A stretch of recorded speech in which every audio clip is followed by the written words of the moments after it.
మహిళలకు అన్నిటికంటే బాగా ఇష్టమైంది ఏది అంటే ఎక్కువ శాతం మంది చెప్పే పేరు బంగారం. అందుకే బంగారం ఎప్పుడు కూడా కొండెక్కి కూర్చుంటుంది, దిగదు. ఏదైనా అంతే కదా, బాగా గారం చేసినా మారం చేసినా అందులోకి బంగారంలోనే ఉంటుంది గారం అనే పదం. అలా గారం చేస్తూ కూర్చుంటే అది చెట్టుకెక్కి కూర్చుంటుంది, నెత్తెక్కిని కూర్చుంటుంది అంటారు కదా, అలాగే ఇప్పుడు ఇలా గారం చేసి చేసి ఈ బంగారాన్ని ఎక్కడి దాకా తీసుకెళ్ళిపోయారు అంటే ప్రస్తుతం మార్కెట్లో బంగారం ధర 94,000 రూపాయలకి టచ్ అయిపోయింది, 24 క్యారెట్స్. ఇప్పుడు ఇది ఇప్పట్లో నేల చూపులు చూస్తుందా, కిందకి దిగుతుందా అంటే నిపుణుల అంచనాల ప్రకారం 1,00,000 మార్కుని టచ్ చేయడానికి కూడా అతి త్వరలోనే సిద్ధమవుతుంది అనేది ఒక్క రోజులో 2,500 రూపాయలు పెరిగిపోయిందట బంగారం ధర. ఇక 1,00,000 రూపాయల దిశగా పయనించబోతోంది పసిడి అనేది.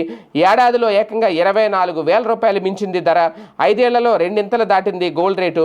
ధరల పరుగుతో 118 లక్షల కోట్ల రూపాయల భారతీయుల సంపద పెరిగింది అనేది కూడా, ఎందుకంటే నిల్వలు ఉంటాయి కదా చాలామంది దగ్గర.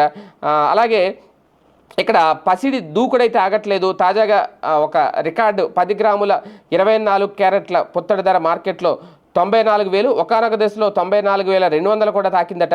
ఒక్క రోజులోనే 2,500 దూసుకెళ్ళింది.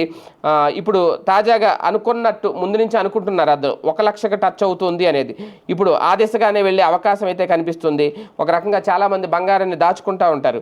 ఇప్పుడు అలాగని దాచిందంతా ఇప్పుడు ఎవరు బయటికి తీరు, ఎందుకంటే 1,00,000 బంగారం నిలవలు ఉన్న వాళ్ళు 1,00,000 అయితే బాగున్నాను, లేదంటే 2,00,000 అయితే బాగున్నా అనుకుంటారు. కొనాలనుకునే వాళ్ళు, పెళ్ళిళ్ళ సీజన్ ఉన్నవాళ్ళు బంగారం తగ్గితే బాగున్నాను, ఎంత రేటు పెట్టి ఎలా కొంటామంటారు. కానీ కొనక తప్పదు, అవసరమైతే ఉంచుకున్న బంగారం బయటికి తీసి కుదవ పెట్టక తప్పదు, అమ్మక తప్పదు. కాకపోతే ప్రస్తుతం అయితే ఇదే పరిస్థితి అయితే కనిపిస్తోంది.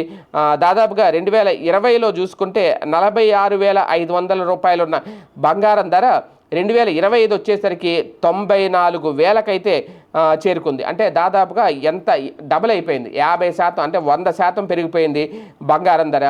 నిపుణులు చెబుతున్న లెక్క ప్రకారం భవిష్యత్తులో 1,00,000 మార్కు టచ్ అవ్వడం ఇంకా ఎంతో దూరంలో లేదు అనేది.